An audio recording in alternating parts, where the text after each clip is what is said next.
বন্ধুরা, আজকের মুভিতে রাস্তাঘাটে চলতে চলতে আমাদের সঙ্গে কিভাবে চুরি হয় সেটা খুব সহজেই ফুটিয়ে তোলা হয়েছে। সেই সঙ্গে কিভাবে ছিনতাই, জুয়া এইসব কাজগুলো করা হয় সেগুলো বুঝতে পারবেন। গল্পটিতে বেশ কিছু সাইকোলজিক্যাল ট্রিক দেওয়া আছে যেগুলো আপনাকে ভাবতে বাধ্য করবে, আর সেই সঙ্গে রয়েছে অসাধারণ সব টুইস্ট। তো চলুন সাইকোলজির এই খেলায় হারিয়ে যাওয়া জন্য শুরুতেই আমরা নিকি নামের একটা লোককে দেখতে পাই। সে একটা 5 স্টার হোটেলে বসে খাবার খাচ্ছিল। তখনই তার কাছে একজন মহিলা আসে, তার নাম হলো জেস। জেস তাকে অফার করে কিছুক্ষণের জন্য তার বয়ফ্রেন্ড হবে, কারণ একটা লোক তাকে খারাপ নজরে দেখছে আর তার পিছু করছে। নিকি এটা শুনে রাজি হয়ে যায়। আসলে জেসের প্ল্যান ছিল নিকিকে লুট করা। তো এরপর তারা একটা রুমের মধ্যে গিয়ে ভালোবাসা আদান প্রদান করে। তখনই সেখানে সেই মেয়েটার স্বামী চলে আসে। তাদেরকে এই অবস্থায় দেখে নিকিকে বন্দুক তাক করে। নিকি বন্দুক দেখে বলে, চালাও গুলি। তখনই জেস বলে তারা ধরা পড়ে গেছে, তাদের প্ল্যান ফেল হয়ে গেছে। নিকি তখন বলে তাদের প্ল্যানের ব্যাপারে সে আগে থেকেই জানতো, যে তারা তাকে লুট করার জন্য এসব নাটক করেছে। নিকি তাদেরকে বলে তারা যদি কখনো চুরি করে ততক্ষণ পর্যন্ত কাউকে বলা যাবে না, যতক্ষণ পর্যন্ত না সাকসেস হয়। সাকসেসফুল হওয়ার আগ পর্যন্ত তাদেরকে মিথ্যা বলেই যেতে হবে। আর এই নিকি কোনো সাধারণ লেভেলের লোক ছিল না, সে ছিল বিখ্যাত একজন চোর। আর এদিকে জেস ছিল ছোটখাটো একজন চোর।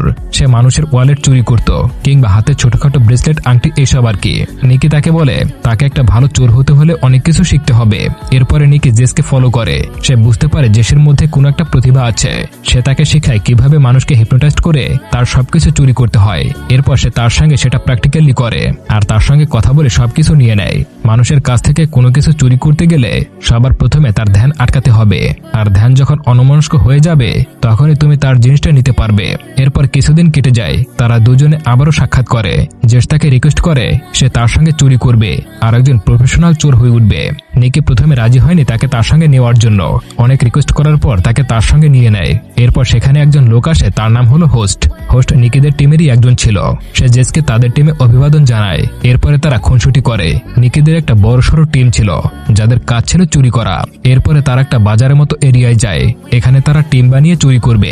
একজন চুরি করবে আর সেই মাল অন্য একজন নিয়ে যাবে। আসলে এটা ছিল জেসের জন্য একটা পরীক্ষা, জেস আসলে কতটা দক্ষ আর সে কি তাদের টিমে আসার যোগ্য কিনা সেটা যাচাই করার জন্য। এরপর দেখা যায় জেস তার কাজ খুব সুন্দরভাবেই পালন করেছে। এইখানে তাদের একটা গেম ছিল, মানুষকে কিভাবে বোকা বানানো যায়। এসব তাদের একটা প্ল্যানে ছিল। তাদের কাছে প্রফেশনাল চোর আছে। তো পরের সিনে দেখা যায় নিকি জোরে জোরে চিল্লাতে থাকে জেসের উপরে। আসলে এটাও তাদের চুরির একটা প্ল্যান ছিল, আর এই প্ল্যান জেস জানতোই না।